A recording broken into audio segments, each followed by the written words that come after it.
제2 엑스포 행사장으로 사용될 예정인 함양의 대봉산 휴양밸리.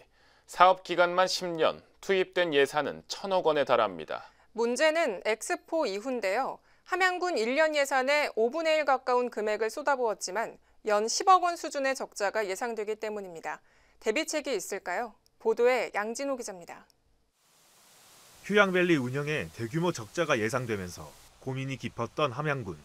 때문에 군 직영과 민간 위탁 등 운영 방안을 두고 고심이 깊었는데 여기서 함양군이 내놓은 해법은 시설관리공단이라는 별도의 운영 주체를 설립하는 것이었습니다. 지방자치단체마다 그 시설들이 상당히 많이 지금 잘 건립이 돼 있고 운영이 된데 거기에 따라서 나름대로 우리가 연구 용역을 실시를 했습니다. 그 결과를 토대로 우리가 사실에 근거해갖고 행정 절차를 지금까지 밟아왔는데 하지만 2017년부터 시도된 함양군의 시설관리공단 설치는 번번이 무산됐습니다. 군 직영과 민간 위탁보다 적자 폭이 크지 않다는 용역 보고서가 나왔지만 시민단체의 반발은 줄어들지 않았던 것. 더욱이 설치를 위해 반드시 설득해야 하는 군의회에서도 시민 의견 수렴 부족을 이유로 관련 상임위의 문턱을 넘지 못했습니다. 함양군이 기대를 걸었던 의장 직권 상정과 의원 3분의 2 동의를 통한 본회의 상정 역시 이뤄지지 않았습니다. 그런 시설을 만들면은 지경을 한번 해서 적자가 나는지 또 얼마나 흑자가 나는지 한 2, 3년 운영을 해보면 그리 하락해서 하는 이야기를 했는데도 자꾸 막무가내 밀어붙이니까 제 상임위에서도 통과를 못 시키는 거거든. 공단 설치는 미뤄졌지만 군은 우선 휴양밸리를 다음 달부터 정상 가동할 계획입니다. 휴양밸리는 엑스포 개최 시 제2 행사장으로 쓰일 예정. 엑스포 개최가 8개월 앞으로 다가오면서 더 이상 개장 시기를 늦출 수 없는 상황입니다.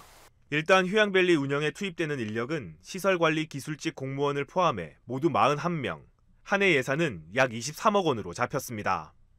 함양군은 휴양밸리는 수익시설이 아닌 지역경제 활성화와 일자리 창출, 관광 인프라 확장 등을 위한 공공시설이라며 일부 적자는 사회적 효과로 충분히 상쇄할 수 있다고 밝혔습니다.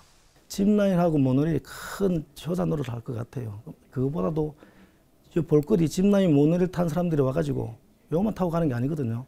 그러면 와서 밥도 먹고 갈 것이고 다른 지역에 시장에 가서 사갖고 할 것이고 그런 경쟁 파고가 엄청 클 것 같아요. 하지만 예상 적자 폭이 지나치게 크다는 점은 분명 해결해야 할 과제입니다.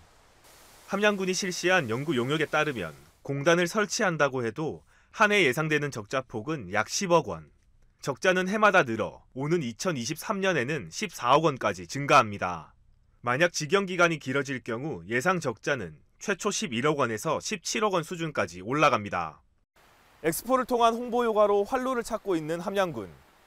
하지만 적자가 매년 수억 원 폭으로 증가할 것으로 예상되는 만큼 보다 확실한 대비책 마련이 필요해 보입니다. SCS 양진호입니다.